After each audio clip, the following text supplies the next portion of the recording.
D'accord, donc je m'appelle Karim Ariski, je suis donc d'origine algérienne, de la Kabylie. Je suis né, grandi en Algérie, dans une famille musulmane. Et j'ai fait mes études en Algérie jusqu'aux études universitaires. Je faisais vétérinaire.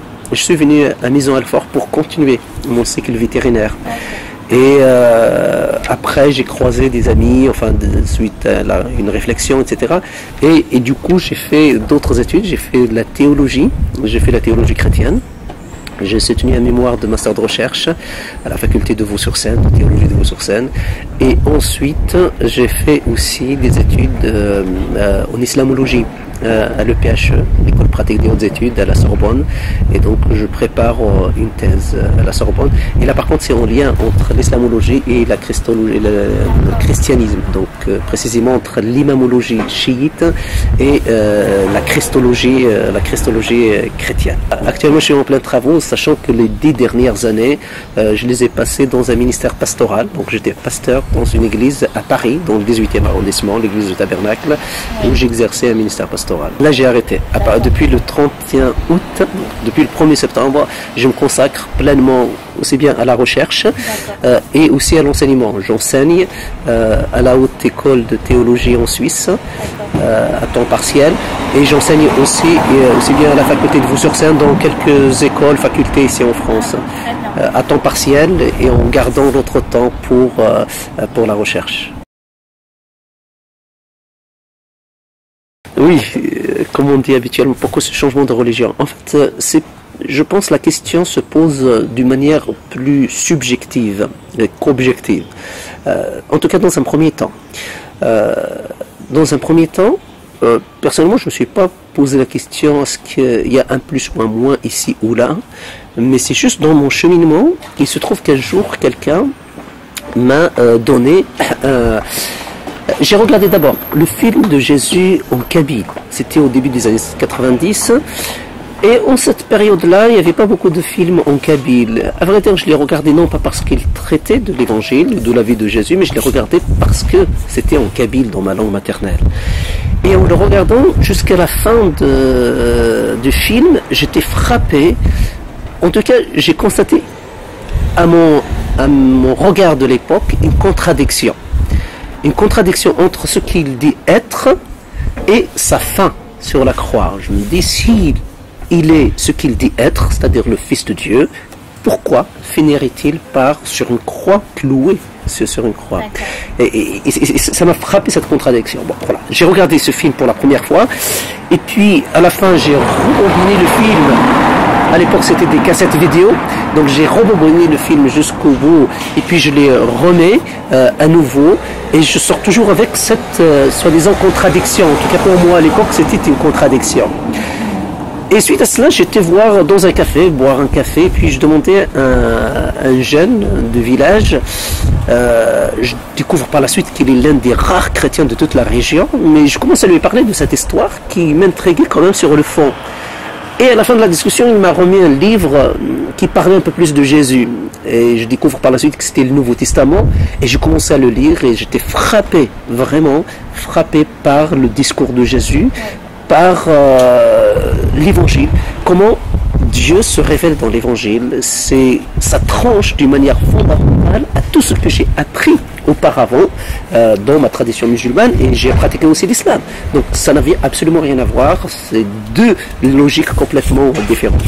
Là j'étais frappé par exemple, le premier discours que je découvre de Jésus dans l'évangile de Matthieu. Quand on commence le Nouveau Testament, le premier évangile qui vient c'est l'évangile de Matthieu et au chapitre 5, il y a le premier grand discours de Jésus. Et là ça porte sur le vrai bonheur, ça porte sur la vraie piété, ça porte sur la vraie religion, ça porte, par exemple, il dit quand vous priez, d'abord vous priez votre Père qui est dans les cieux, donc en secret. Il y a un accent qui est mis sur l'intérieur du cœur et non pas sur l'extérieur, et non pas sur les apparences. Or, moi ayant grandi dans ma tradition, dans mon contexte qui a été le mien, je ne généralise pas, mais je parle de ce que j'ai vu et j'ai connu, l'accent était mis beaucoup sur le paraître, sur les actes, sur l'extérieur. Et là, j'étais frappé de voir que le plus important pour le Dieu révélé par Jésus-Christ, c'est l'intérieur du cœur, la pensée. Et là, je ne pouvais pas rester insensible à tout ce discours. Les paroles de Jésus allaient vraiment droit au but. Hein. Par exemple, hein, je cite un peu de mémoire, hein, il dit « Quand vous priez, inutile de multiplier les paroles, parce que votre Dieu, votre Père, il appelle Père, hein, il dit votre Dieu qui est dans les cieux, sait de quoi vous avez besoin. Inutile de faire des répétitions. Et quand vous voulez prier, rentrez dans votre chambre et ne mettez pas votre robe pour vous mettre en public, dans des places publiques, et ne mettez pas debout dans des places publiques. » Et ça, je vous promets qu'il y a eu des résonances directes au contexte dans lequel j'ai grandi, où je voyais des gens. On avait construit à l'époque une mosquée, une grande mosquée au village avec toutes les économies des villageois, pour que après les quelques personnes d'un certain âge qui devaient prier à l'intérieur ne priaient plus à l'intérieur, mais priaient à l'extérieur dans des places publiques avec des robes blanches. Donc là, le discours de Jésus renvoyait parfaitement à cette réalité. Au niveau de la famille, dans un premier temps, je dirais qu'il y avait trois réactions dans la famille. La première réaction, c'était une réaction d'abord, ils n'ont pas pris au sérieux. Ils ont dit, bon, c'était une crise d'adolescence, hein, on parle de 16 ans, 17 ans, bon, ça va lui passer.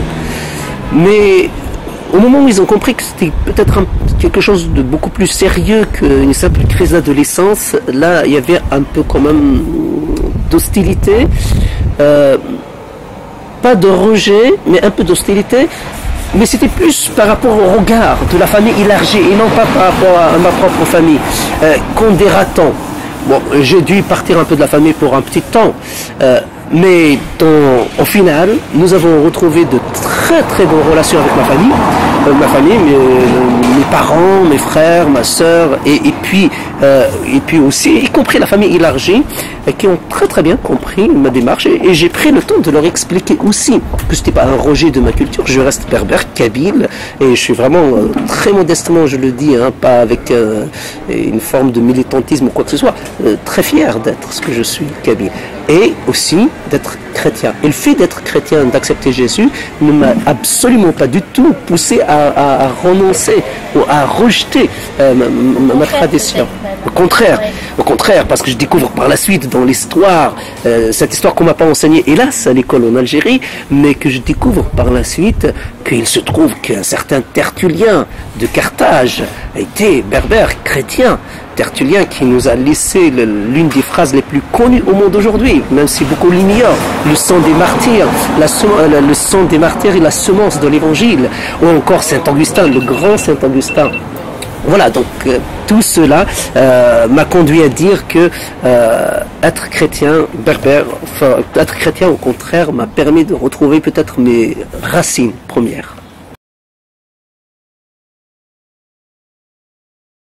Il y a vraiment beaucoup de choses parce que devenir chrétien, c'est une conversion, c'est-à-dire un changement d'orientation. Et ce changement d'orientation est fondé sur une parole que Jésus a résumée, que Jésus a donnée, et qu'il présente comme un résumé de toute la loi et les prophètes, c'est-à-dire de tout ce que Dieu a révélé dans l'Ancien Testament. Et cette parole se trouve dans l'Évangile de Matthieu au chapitre 22. Il dit: tu aimeras le Seigneur, ton Dieu, donc tu aimeras Dieu de tout ton cœur, de toute ta pensée, etc. Et tu aimeras ton prochain, comme toi-même. Et dans ces deux paroles, aimer Dieu, aimer le prochain, Jésus résume toute la loi et les prophètes, tout ce que Dieu veut pour notre humain. Et donc sur cette base que construit la vie chrétienne. On ne peut pas devenir chrétien si on ne s'engage pas dans cette direction-là. Aimer Dieu et aimer le prochain. Donc c'est sur cette base-là, j'aimerais proposer de dire, mais très, très simplement, parce que le chemin est encore vraiment à faire, il y a encore beaucoup de chemin à faire, mais parler au niveau d'abord de la pensée. Il y a eu un changement profond au niveau de la pensée. J'apprends, en lisant l'Évangile, en lisant le Nouveau Testament, j'apprends à penser la pensée de Dieu après Dieu. Pour reprendre un peu l'expression de grand théologien Cornelius Ventil. Penser la pensée de Dieu. Quand on arrive, on pense qu'on a raison, qu'on pense que c'est juste, etc.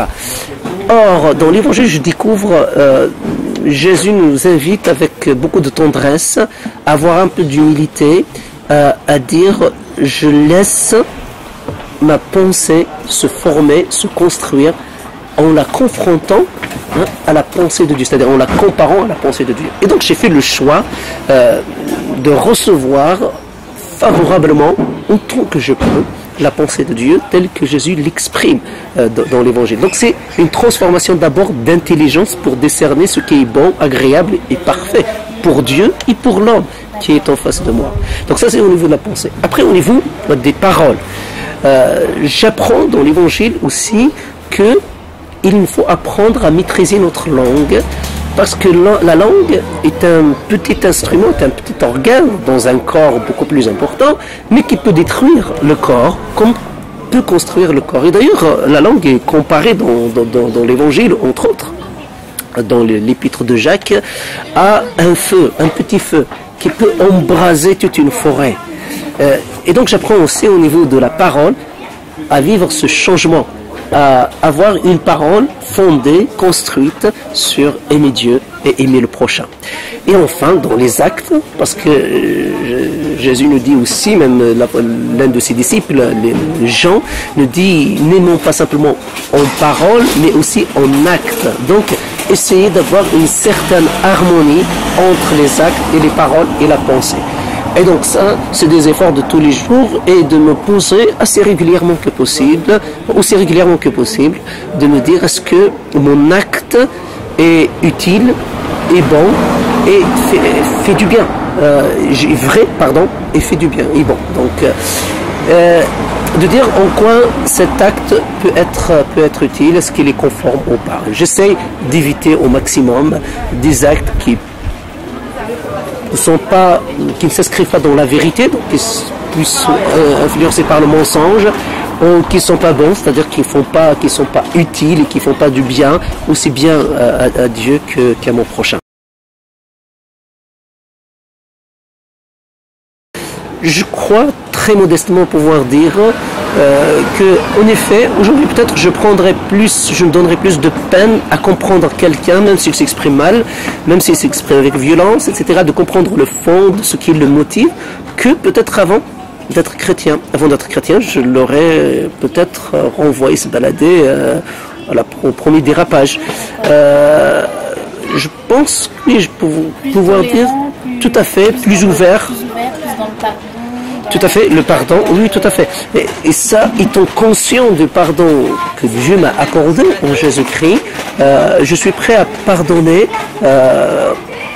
pour celui qui m'offense, celui qui nous dit, voilà, qui fait du mal, en effet.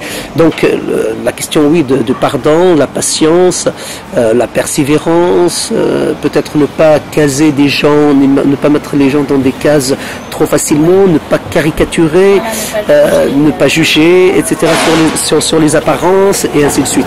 Donc, au niveau comportemental, je vous promets que l'Évangile a produit en tous les cas beaucoup de fruits dans ma vie, dans mes relations vis-à-vis des autres, même si, comme je vous le dis, il y a encore énormément de chemin à faire.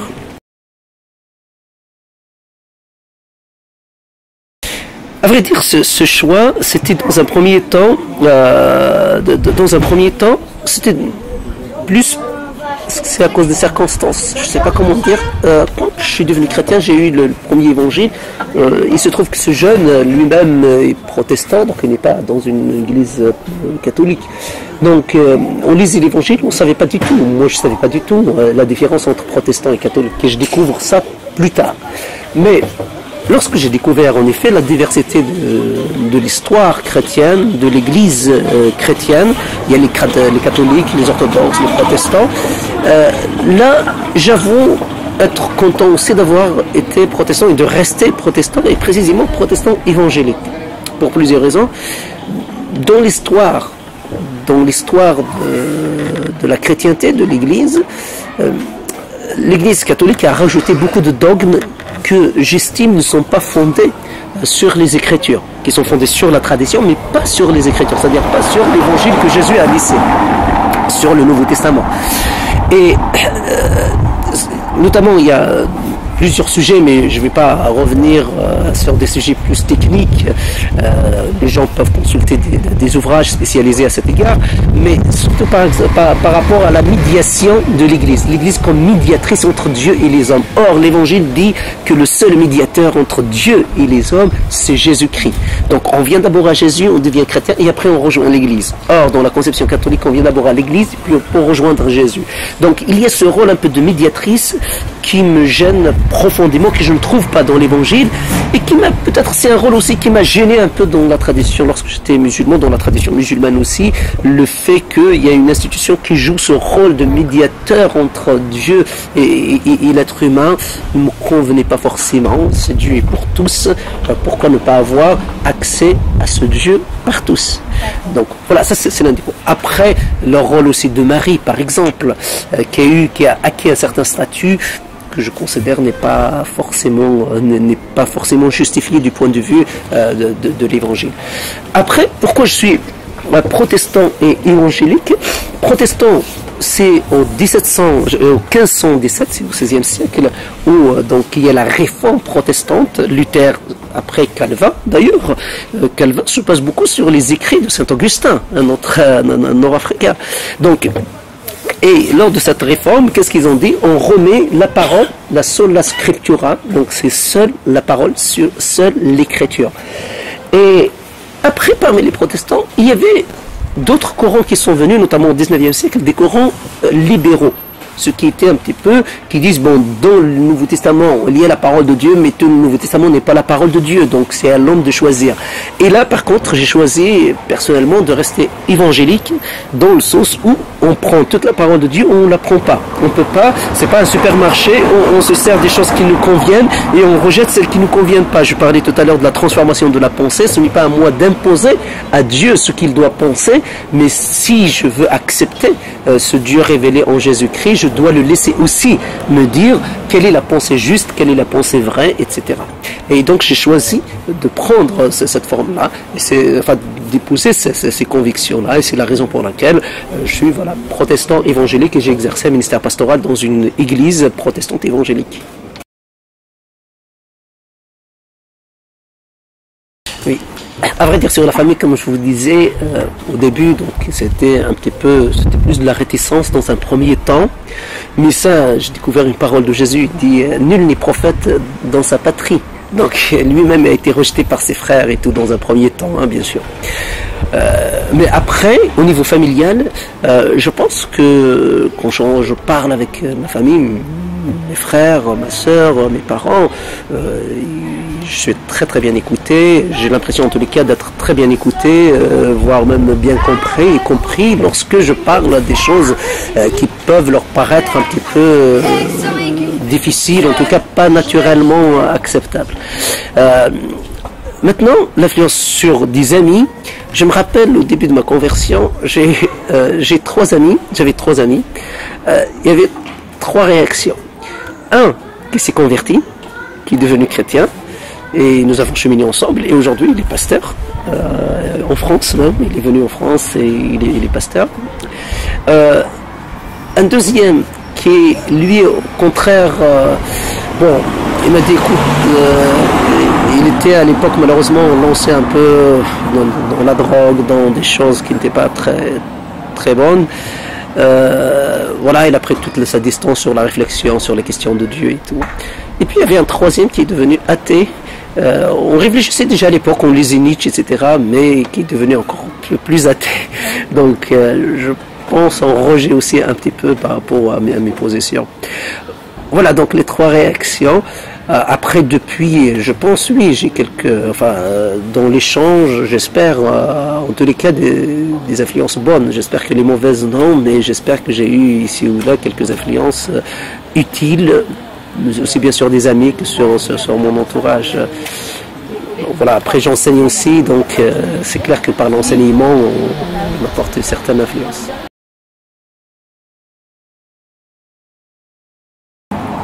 Je suis vraiment triste, je regrette de le dire, mais je crois les auteurs, les écrivains qui tiennent de tels propos, en tous les cas en ce qui concerne l'évangile, révèlent simplement qu'ils ne connaissent pas l'évangile, qu'ils ne l'ont pas lu, en tout cas, et avec tout le respect que je dois à ces écrivains, et ils ne l'ont pas lu.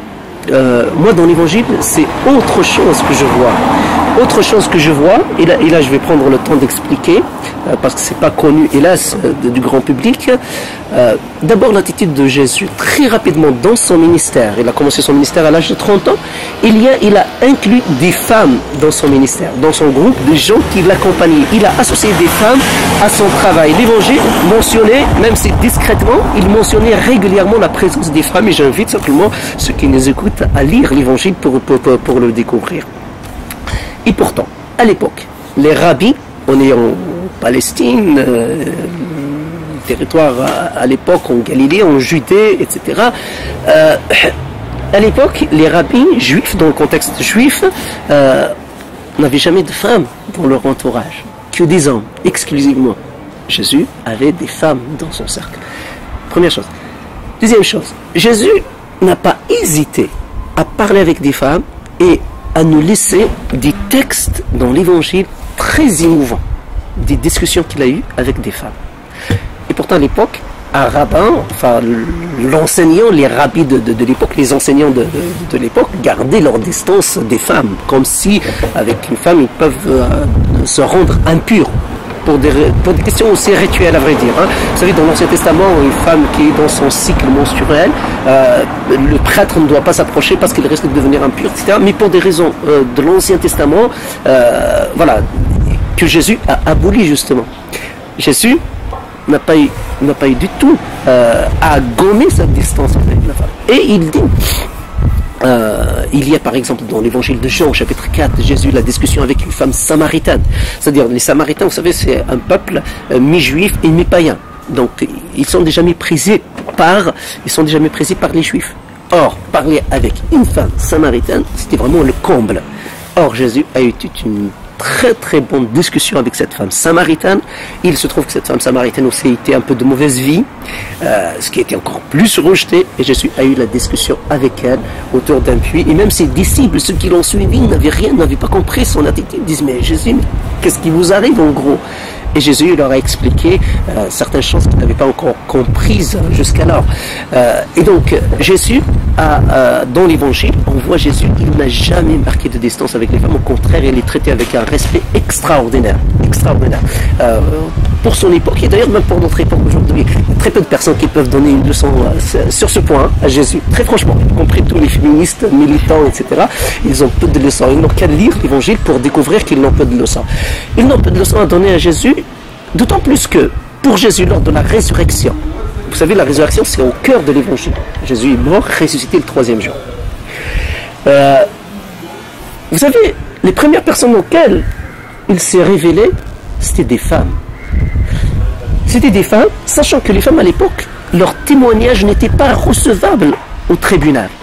C'est-à-dire, si les disciples voulaient prouver que Jésus est vraiment ressuscité, ils vont dire, on va appeler à la barre des femmes.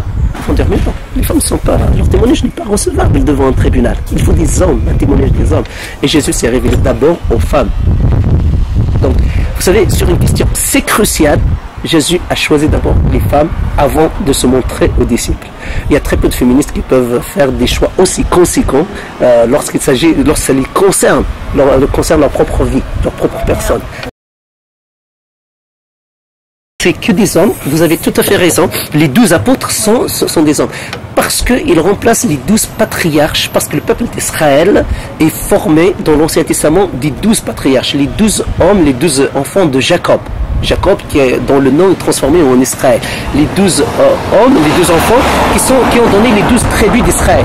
Et donc Jésus, comme il présente le nouveau peuple de Dieu, donc il a mis les 12 apôtres auquel il a dit, vous allez siéger sur les 12 trônes du nouveau peuple de Dieu, qui inclut bien sûr Israël, mais aussi qui est ouvert sur les païens, sur les Samaritains, mais aussi sur les païens. Mais le fait de choisir les 12 apôtres ne veut pas dire que Jésus exclut les femmes. Enfin, le fait que les 12 apôtres soient des hommes ne veut pas dire que Jésus exclut les femmes.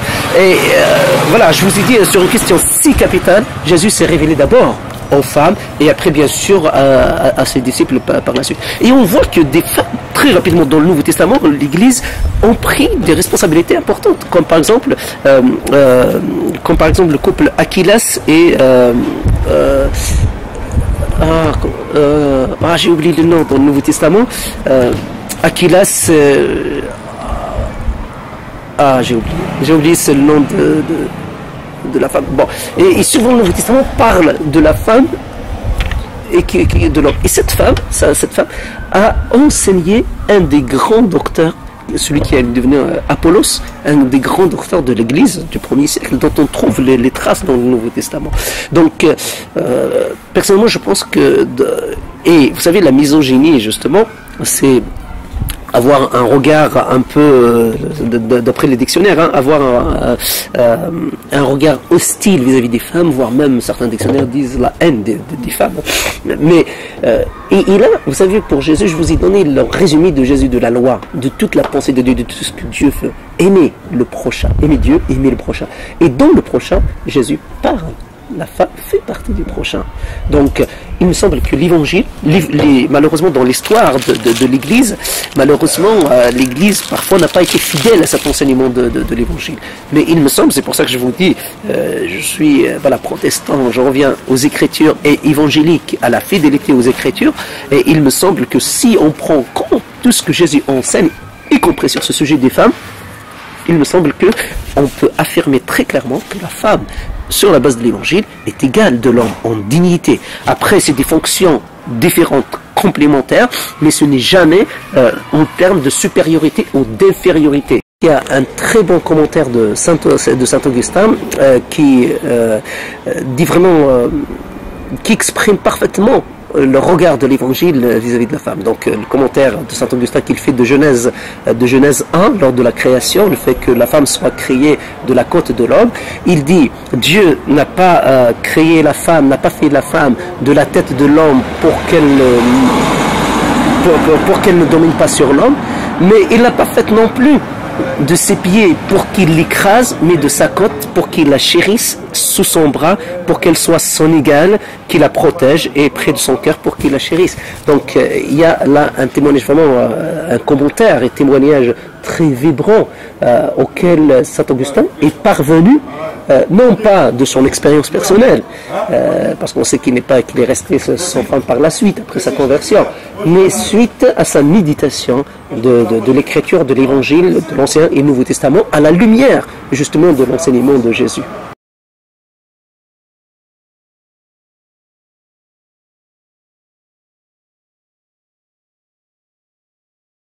Très bien, tout à fait. Donc là, il y a une parole qui peut scandaliser un peu,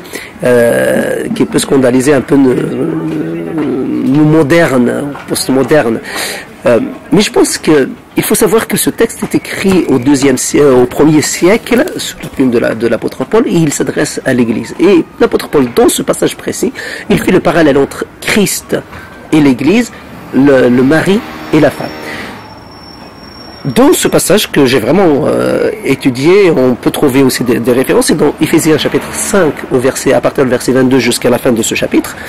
L'apôtre Paul dit deux choses. Il dit au mari de suivre l'exemple de Christ, et il dit aux femmes de suivre l'exemple de Christ. Il parle aux chrétiens.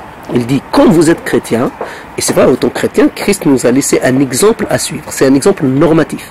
Donc, dans la mesure où il n'a jamais commis de péché. Donc, il a vécu selon la volonté parfaite de Dieu. Il nous dit, donc, voici l'exemple que nous devons suivre. La femme, en quoi elle peut suivre l'exemple de Christ? Dans sa soumission à Dieu. Il s'est soumis à Dieu pleinement. Christ, à plusieurs fois, il dit, je ne fais que la volonté de mon Père. Et pourtant, l'Évangile présente Christ comme Dieu, pleinement Dieu. C'est la question de la Trinité, donc comme étant pleinement Dieu. Donc le fait de se présenter qu'il soit soumis à Dieu, à son Père, ne fait pas de lui un être inférieur. Il est totalement Dieu, c'est comme ça qu'il se présente, et c'est comme ça que l'Évangile le présente. Mais la soumission n'implique pas différence de niveau, n'implique pas infériorité. Et il dit aux hommes, il dit, aimez vos femmes comme Christ a aimé l'Église, il s'est donné pour elle. Il dit de la même manière que Christ a donné sa vie à la croix pour sauver son Église, vous aussi les hommes, comme vous aimez vos femmes, votre femme, vous aimez votre femme, et bien, donnez-vous pour votre femme. Concrètement, moi je trouve que dans ce passage, si on veut prendre l'ensemble de ce passage et ne pas se laisser, ne pas être un peu paresseux au niveau intellectuel et se contenter de lire une petite phrase et de partir, de dire voilà ce qu'il dit, c'est scandaleux, c'est misogyne, etc. Mais prendre le temps de comprendre ce que l'auteur dit, et après, si il est vraiment misogyne, il faut le dire. Mais il faut simplement l'accuser sur ce qu'il dit et pas sur ce qu'il ne dit pas. Et lorsqu'on prend le temps d'examiner ce qui est dit ici, personnellement, je l'ai fait avec honnêteté et je pense un peu de rigueur aussi. Je vous promets que les conclusions auxquelles on parvient en respectant ce qui est dit, c'est de dire que l'apôtre Paul demande aux hommes comme aux femmes, dans le cadre du couple, d'imiter Christ. L'homme de se donner pleinement à sa femme comme Christ s'est donné à l'Église, et à la femme de se soumettre à son mari comme Christ s'est soumis à son Père. Mais cette recommandation n'implique aucunement ni infériorité, ni supériorité, et encore moins misogynie, parce que aussi bien l'homme et la femme sont invités à agir par amour à l'égard de leur conjoint. Concrètement, par exemple, un homme qui veut aller en vacances, par exemple, il préfère la mer. Et la femme, au contraire, elle préfère les montagnes.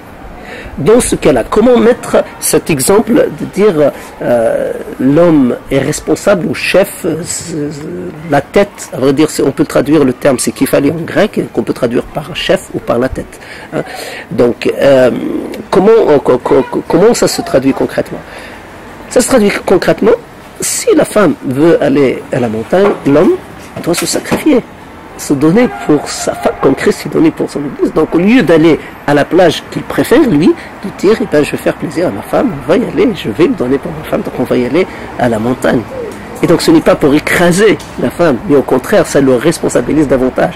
Et Christ, lui, qui s'est présenté le chef de l'Église, il n'est pas venu pour dire, il n'a rien à voir avec ces chefs que l'on connaît aujourd'hui, aussi bien dans le monde musulman, mais ailleurs.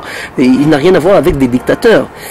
Christ, au contraire, il dit, le chef, mais je suis parmi vous comme serviteur, et non pas comme celui qu'on sert. Donc le chef, c'est celui qui sert tout le monde, le chef, c'est celui qui se sacrifie pour tout le monde, et l'homme aussi est invité, dont la perspective chrétienne, biblique, est invité aussi à se donner à sa femme, donc à servir aussi la cause du couple. Donc il n'y a rien de misogynie à cet endroit, je peux vous le promettre. Non, je ne crois pas qu'il y ait une hiérarchie dans la mesure où Dieu, le Père, le Fils et le Saint-Esprit sont Dieu, pleinement Dieu. Ils ne sont pas hiérarchiques. C'est-à-dire, ce n'est pas Dieu le Père d'abord, Dieu le Fils ensuite, après Dieu le Saint-Esprit. Pas du tout. Il y a Dieu, après, ensuite, homme et femme, ensemble. De la même manière que Christ est égal à Dieu. Et ça, c'est dans l'Épître aux Philippiens, c'est pour ceux qui veulent aller plus loin. Donc, au chapitre 2, où il dit Christ est pleinement Dieu, égal donc, du Père. Égal de Dieu. Donc, de la même manière que Christ est égal au Père, Saint-Esprit, la femme et l'homme sont aussi égaux devant Dieu. Mais après, au niveau des fonctions, l'homme et la femme ont des fonctions différentes. Et c'est vrai que c'est la femme, par exemple, qui porte la grossesse, qui porte l'enfant pendant 9 mois. Et ça, l'homme n'a pas le privilège de porter son enfant pendant 9 mois. Donc ça, c'est une fonction. Et après, il y a d'autres fonctions qui sont accordées aux hommes. Mais ça ne fait pas de l'un ou de l'autre supérieur ou inférieur. Je sais pas, un juge, par exemple, ne fait pas la fonction d'être juge, la vie professionnelle d'être juge, ne fait pas de juge supérieur à un brigand, par exemple, un prisonnier. Le prisonnier ou quelqu'un, ou un balayeur, ou je sais pas, quelqu'un, ou un berger, un métier qui était méprisé à l'époque au temps de Jésus. Donc la fonction ne fait pas de quelqu'un supérieur de l'autre. Les êtres humains sont égaux en dignité devant Dieu, hommes et femmes. Et ça, l'Évangile le dit très clairement.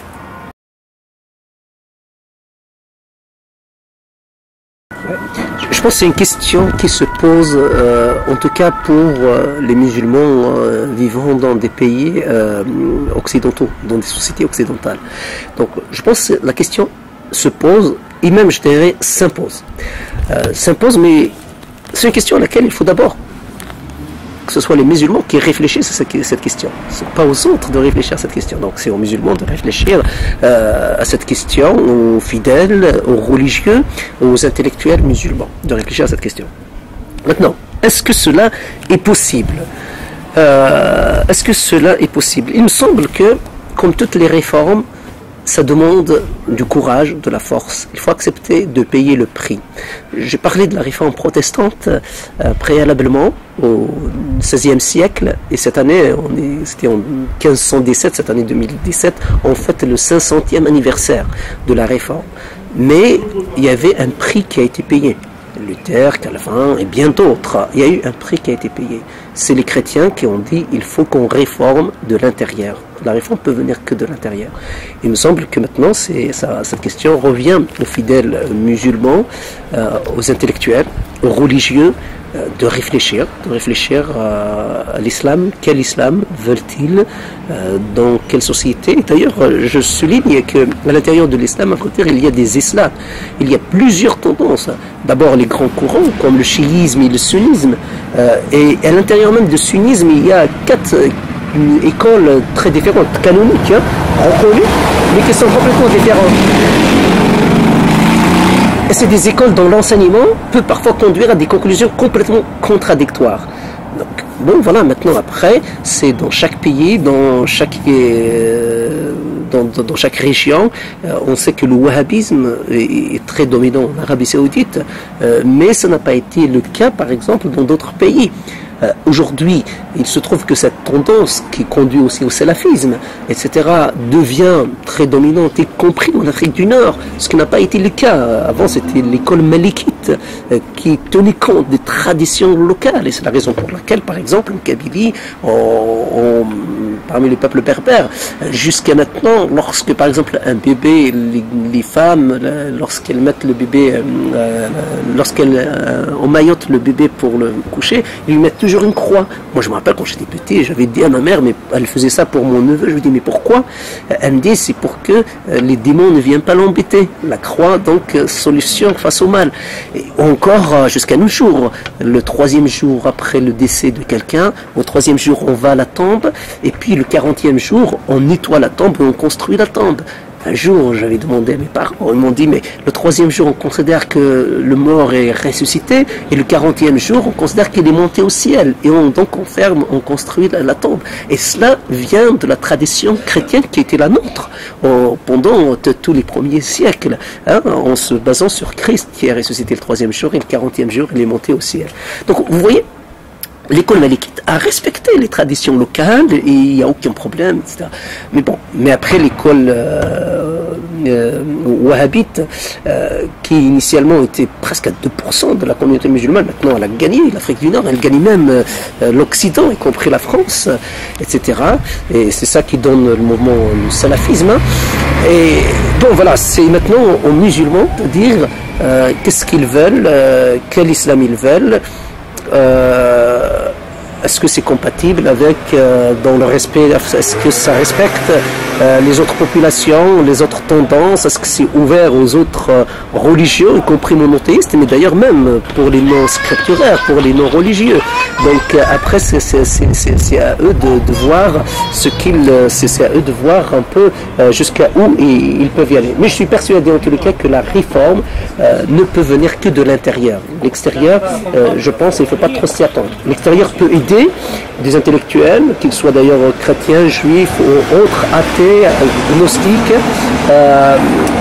mais il me semble, parce que du côté d'autres, il y a beaucoup d'écrits.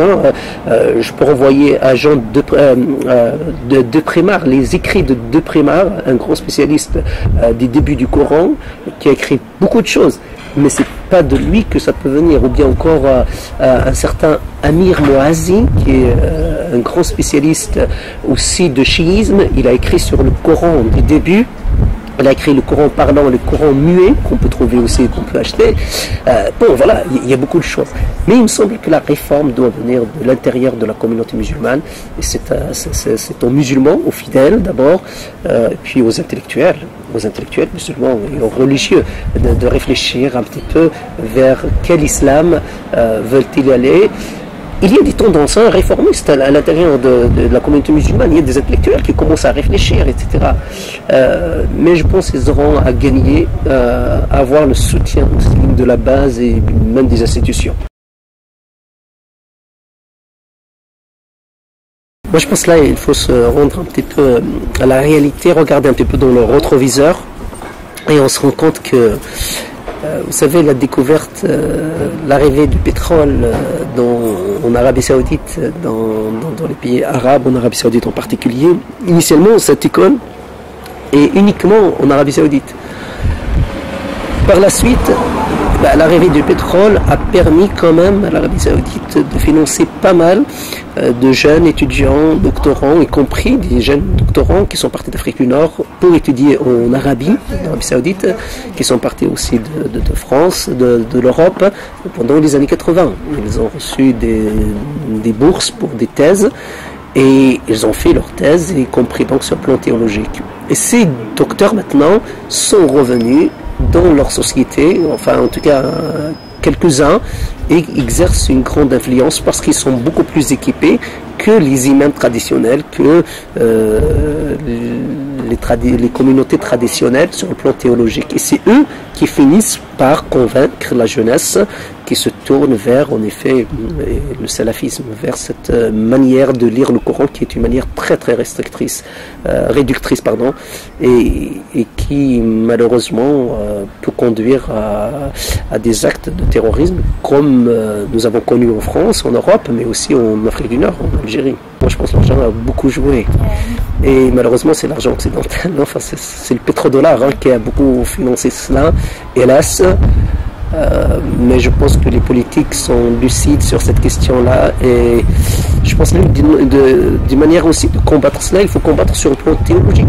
Il faut bien former les imams sur le plan théologique pour qu'ils soient assez balèzes, assez fondés pour pouvoir donner de contre-arguments face à l'enseignement salafiste. Moi je pense on arrive à un temps, je ne me rappelle plus qui avait dit le 21e siècle sera un siècle, sera spirituel ou ne le sera pas. Je pense qu'on arrive à un temps où on a compris, en tout cas en Occident, que peut-être la rationalité ne peut pas répondre à toutes les attentes de l'être humain. Et que peut-être la rationalité ne dit pas tout ou ne tient pas compte de l'ensemble de l'être humain. Il y a le côté spirituel de l'être humain qui est indispensable. L'être humain a besoin de ce côté. Vous savez, même dans des sociétés où il n'y a pas du tout, on n'aura jamais parlé ni du christianisme, ni de l'islam, ni du judaïsme, ni de rien d'aucune religion, et bien les hommes se sont mis à construire, à fabriquer leurs propres idoles, leurs propres dieux. Donc il y a un besoin de spiritualité. Et je pense que dans ce besoin-là, et on arrive à une phase aussi où malheureusement il y a une forme aussi de radicalité. Et je pense que les gens prennent le temps, réfléchissent, et comme on se retrouve dans un monde globalisé, généralisé, ça c'est très bien, dans un monde de la mondialisation, et on se retrouve un peu face au marché des religions. Nous avons accès aujourd'hui à toutes les religions, il y en a presque un peu partout dans le monde, ne serait-ce que par Internet. Si autrefois il était presque impossible d'avoir une Bible dans une librairie dans un pays comme l'Afrique du Nord par exemple, désormais c'est possible, ne serait-ce que par Internet. On peut avoir accès à des textes bibliques et lire l'Évangile, par exemple. Et c'est valable aussi pour les gens qui habitent ici, qui veulent avoir accès au Coran. Ils peuvent avoir accès au Coran par Internet ou par autre. Donc, et là, il me semble qu'on arrive à un temps où les gens sont conscients de ce besoin spirituel. Après, ils prennent le temps de réfléchir, de se positionner. Et personnellement, je pense que pour la foi chrétienne, l'évangile qui révèle Jésus tel qu'il est vraiment dans l'évangile d'une manière fidèle, j'ai l'espoir. Je vois de plus en plus beaucoup de personnes se tourner vers l'évangile en Europe, en France, de jeunes, moins jeunes, après avoir lu l'évangile, fréquenté les chrétiens, se tournent vers l'évangile. Et c'est quelque chose que je constate aussi en Afrique du Nord. En Algérie, bien sûr, on entend beaucoup parler des églises en kabylie qui sont ouvertes au public. Des gens viennent au culte, assistent au culte, mais aussi à Alger, à Oran, dans des régions arabophones. Mais il y a aussi des églises en Tunisie, de plus en plus chrétiens qui s'affichent de plus en plus. C'est un petit peu difficile au Maroc, mais il y en a, parce qu'ils sont très surveillés, mais il y en a quand même. Donc, personnellement, j'ai l'espoir pour l'Église en Afrique du Nord et que cette Église d'Afrique du Nord, vous savez, il y a un passage dans le prophète Isaïe qui dit « Je rebâtirai sur d'anciennes ruines ». Cette région qui a perdu son église, Saint-Augustin, etc., l'église des premiers siècles, je pense que très bientôt on aura un peuple très nombreux, chrétien, et une église très forte. Et j'espère une église qui va donner aussi naissance à de grands philosophes, de grands théologiens, pour nourrir la pensée des siècles et des siècles à venir. Pourquoi pas? Pourquoi pas? Mais peut-être ça, l'avenir nous le dira, ou l'histoire l'écrira en tout cas. Vous savez, souvent tout commence petit. Tout commence petit, mais il ne faut jamais mépriser les petits commencements. Vous savez, moi je reviens un peu à l'histoire de ce jeune qui m'avait annoncé l'évangile, qui m'avait donné en fait le Nouveau Testament en disant il parle un peu plus de Jésus.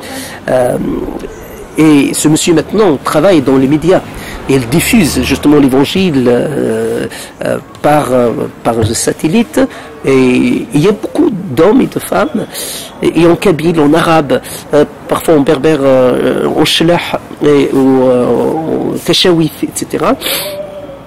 Ce sont des langues qui sont comprises parfois par des femmes qui ne sortent même pas dans certaines régions, en Algérie, en Afrique du Nord, en Tunisie. Peut-être en Tunisie c'est beaucoup plus ouvert, mais surtout en Algérie et encore au Maroc.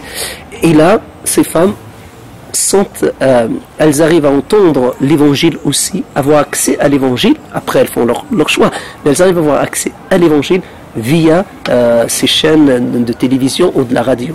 Et ce jeune continue donc un peu dans son travail, dans ce ministère de diffusion de l'évangile, de rendre l'évangile accessible à tous, y compris à certaines illettrées. Nous avons pas mal de la génération de mes parents, etc. Ma mère n'a jamais été à l'école. Et elle m'a dit encore récemment, la femme de mon frère, elle me disait qu'elles ont regardé cette émission qu'anime ce jeune de village. Bon, maintenant il est un peu moins jeune, mais qui sont ces émissions qui sont animées et qui parlent donc de l'évangile et qui donnent la parole à d'anciens musulmans convertis, devenus chrétiens. Donc, me concernant, j'ai un bon espoir pour l'Église, aussi bien en Europe, en France, qu'elle sera plus fidèle, plus fine, etc., plus conséquente, parce que le contexte nous oblige à cela, mais pour l'Afrique du Nord aussi, qu'elle sera une église riche, une église fondée sur vraiment l'écriture, et pourquoi pas continuer le chemin tracé par Tertullien, Cyprien, Augustin et bien d'autres.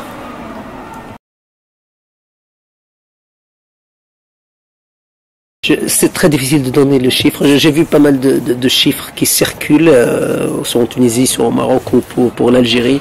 Moi, je pense qu'il faut vraiment rester humble par rapport à cela. Personnellement, je connais des personnes qui sont chrétiennes, qui ne l'ont jamais dit à quiconque. Donc, qui ne peuvent jamais être comptabilisés par n'importe quel sondage, ce sondage de statistiques. Ça, c'est la première. Deuxième chose, il me semble, parfois, vous savez, lorsque le roi David a nommé les statistiques pour savoir combien il y a dans son armée, il a été puni. Parce que souvent on fait des chiffres, pourquoi? Pour compter sur les chiffres, pour dire un peu notre force, notre puissance. Or, justement dans l'évangile, Dieu ne veut pas que l'être humain compte sur lui-même, même s'il est fort, même s'il est devenu puissant, etc. Il veut qu'il compte sur lui. Et je pense pas mal qu'il n'y ait aucun chiffre, à mon sens, qui soit fiable. Et je suis très heureux que ce soit ainsi me concernant. Mais on peut dire qu'il y a beaucoup de chrétiens. On estime en Algérie par exemple, en Kabylie, dans chaque village il y a une église, et parfois il y a des églises vraiment très nombreuses qui rassemblent autour de ces 100-700 personnes pour le culte. Mais c'est bien qu'il n'y ait pas de chiffres officiels. Ça va garder les chrétiens dans l'humilité, et aussi peut-être ça va garder les anti-chrétiens ou les opposants aux chrétiens dans la prudence, pour ne pas se lancer contre eux et de risque de se retrouver peut-être après dans un piège. J'aime parler en termes de sensibilité et non pas d'influence. Les femmes sont plus sensibles, en effet, au message de l'Évangile pour plusieurs raisons, et aussi pour la raison liée à Christ lui-même, son attitude vis-à-vis des femmes. Je l'ai évoqué tout à l'heure, mais aussi sur l'enseignement, sur l'amour. Il y a un enseignement sur l'amour qui est vibrant, c'est sur l'amour de Dieu, mais l'amour du conjoint, le respect du conjoint, etc. Voilà, il est vrai qu'en Afrique du Nord, lorsqu'on explique, lorsqu'on discute, moi-même en famille, lorsque je leur parle de l'amour, d'abord ils deviennent rouges, marrons, jaunes, etc., comme si je parlais de quelque chose de catastrophique. Et lorsque je commence à expliquer, voilà, mes membres de ma famille on disait qu'on n'a jamais entendu parler de l'amour de cette manière. On associe toujours l'amour à des choses un peu impures, etc., alors que l'Évangile ne parle pas du tout de cela. Au contraire, l'Évangile dissocie complètement l'amour des choses impures, y compris lorsqu'il parle de la sexualité dans le cadre de couple. Il dissocie. Donc, je peux comprendre que les femmes soient beaucoup plus sensibles, ou les personnes peut-être un peu abandonnées, etc., soient sensibles au message de Christ, que ceux qui exercent de la domination, ceux qui exploitent les autres. Ça, je peux l'entendre. Et pourtant, même ceux qui exploitent doivent entendre très sérieusement, parce que Jésus aussi a quelques messages à leur adresser, ils doivent entendre très sérieusement les avertissements qu'il leur adresse.